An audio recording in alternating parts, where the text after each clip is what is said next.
हरे कृष्णा, राधे राधे। स्वागत है आपका कन्हैया स्टोरी की आध्यात्मिक यात्रा में। फ्रेंड्स, आज हम बात करेंगे दिवाली के दूसरे दिन किए जाने वाली क्रियाओं के बारे में। फ्रेंड्स, दिवाली का त्योहार लोग पूरे हर्षोल्लास के साथ मनाते हैं और दिवाली की रात को माँ लक्ष्मी और श्री गणेश जी को प्रसन्न करने के लिए तरह तरह के उपाय, तरह तरह के यत्न करते हैं और माँ लक्ष्मी जी से उनके घर में निवास करने के लिए प्रार्थना भी करते हैं। परंतु फ्रेंड्स, इतना करना काफी नहीं होता है। दिवाली की रात माँ लक्ष्मी जी का आगमन तो होता है, परंतु घर की दरिद्रता घर में ही रहती है। अतः माँ लक्ष्मी जी के आगमन के बाद अगले दिन सुबह होने के पूर्व ही घर की दरिद्रता को घर से बाहर निकाल देना चाहिए, जिसकी परंपरा हमारे समाज में सदियों से चली आ रही है।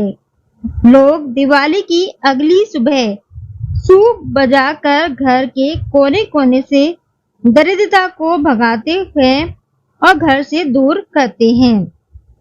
यह बात आप में से बहुत से लोग जानते होंगे और बहुत से लोग नहीं जानते होंगे। कुछ जगहों पर यह कार्य दिवाली के दूसरे दिन किया जाता है और कुछ जगहों पर यह कार्य भैया दूज के दिन किया जाता है। ऐसा करने के पीछे बहुत बड़ा कारण है। हमारे ग्रंथों के अनुसार हर शक्ति के विपरीत एक शक्ति अवश्य होती है। जब सागर मंथन के दौरान माता लक्ष्मी प्रकट हुई थी, तो उनसे पहले अलक्ष्मी जी का प्राकट्य हुआ था। अलक्ष्मी जी को दरिद्रता की देवी कहते हैं और इन्हें माता लक्ष्मी जी की बड़ी बहन भी माना जाता है।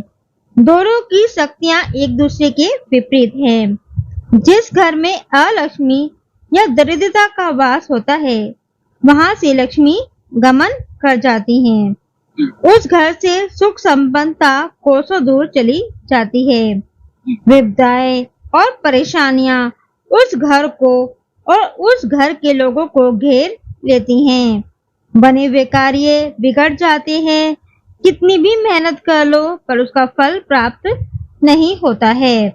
अतः फ्रेंड्स, जब हम दिवाली के दिन माता लक्ष्मी जी की पूजा करके उनका आवाहन करते हैं, तो सुबह होने के पूर्व ही घर से दरिद्रता को भगा देना चाहिए, अन्यथा माता लक्ष्मी घर में नहीं रुकती हैं।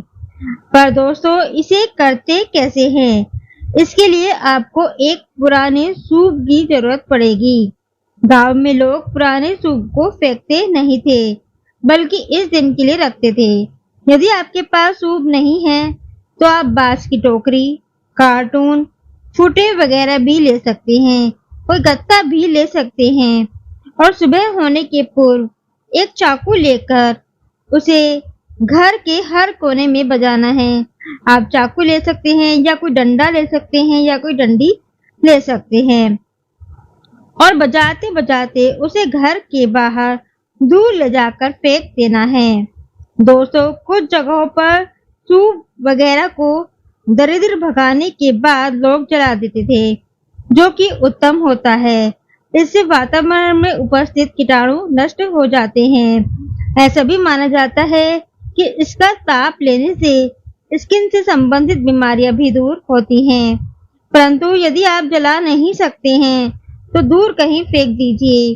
दोस्तों, बहुत सी जगह पर, खासकर गांवों में, दरिद्र भगाने के बाद दिया जलाकर गांव के तालाब में बहाया जाता है और चाकू वगैरह पर उसकी कालिक भी लिया जाता है और लगाया भी जाता है। यदि आपके यहाँ ऐसा कुछ नहीं होता है तो कोई बात नहीं है, या होता भी है तो आसपास तालाब वगैरह नहीं होते तो कोई बात नहीं। सबसे मुख्य दरिद्र भगाना ही होता है। दरिद्र भगाने के बाद जब आप घर आते हैं, तो सबसे पहले आपको स्नान करना होता है। उसके बाद ही किसी चीज को हाथ लगाना होता है। दोस्तों, अलग अलग जगह पर अलग अलग परंपराएं हैं। मुख्य बात एक ही रहती है, परंतु करने की विधि तरीका थोड़ा अलग होता है। आपको यहाँ पर यह विधि, यह प्रयोग जैसा भी होता है, आप वैसा ही करें। परंतु करें जरूर। दोस्तों, हमारी जो परंपरा होती है इसके पीछे आध्यात्मिक और साइंटिफिक दोनों कारण छिपे होते हैं। बहुत से लोग इन बातों को ढोंग समझकर बिना कारण जाने इन परंपराओं को फॉलो नहीं करते हैं, परंतु हम परंपरा के पीछे कोई ना कोई कारण अवश्य होता है जो कि हमारे लिए और हमारे आने वाली जिंदगी के लिए अच्छा रहता है। तो दोस्तों, आशा करती हूँ कि आपको ये वीडियो पसंद आई होगी। अगर ये वीडियो पसंद आए तो इसको लाइक करें, चैनल को सब्सक्राइब करें और आगे शेयर जरूर करें और हाइप जरूर करें। आपके यहाँ तालाब नहीं है तो आप सूप के पास ही एक दिया जलाकर छोड़ सकते हैं। तो ये थी जानकारी कि दिवाली के बाद आपको दरिद्रता भगाने के लिए क्या करना है। जय श्री राधे।